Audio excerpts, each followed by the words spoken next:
বরিশালে গৌরবের সঙ্গে পালিত হয়েছে জুলাই গণ অভ্যুত্থান দিবস। জেলা প্রশাসনের উদ্যোগে আয়োজিত জুলাই পুনর্জাগরণ অনুষ্ঠানমালার অংশ হিসেবে দিনব্যাপী কর্মসূচিতে পুষ্পস্তবক অর্পণ, গ্রাফিতি উদ্বোধন, শহীদ পরিবার ও যোদ্ধাদের সংবর্ধনা এবং প্রামাণ্য চলচ্চিত্র প্রদর্শনীর আয়োজন করা হয়। মঙ্গলবার 5 আগস্ট সিএনবি রোড সংলগ্ন আমতলা মোড়ে বরিশাল বিভাগীয় কমিশনার মোহাম্মদ রায়হান কাউসার একটি গ্রাফিতি উদ্বোধনের মধ্য দিয়ে দিবসের নানা কর্মসূচির আনুষ্ঠানিকতা শুরু করেন। এই গ্রাফিতিতে ফুটে উঠেছে জুলাই গণঅভ্যুত্থানের চেতনা, শহীদদের আত্মত্যাগ এবং প্রজন্মান্তরে অনুপ্রেরণার বার্তা। পরে জেলা শিল্পকলা একাডেমি মিলনায়তনে অনুষ্ঠিত হয় শহীদ পরিবার ও যোদ্ধাদের সংবর্ধনা এবং আলোচনা সভা।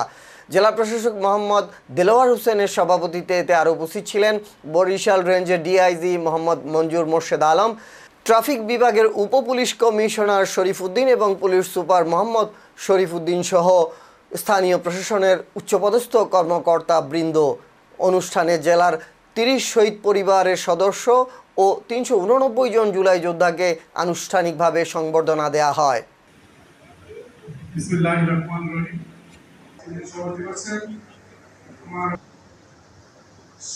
পরবর্তীতে আন্দোলন ছড়িয়ে পড়ে সারা বিশ্ববিদ্যালয় বাংলাদেশের ক্যাম্পাসে। 7 তারিখ থেকে শুরু হয় আমাদের আন্দোলন।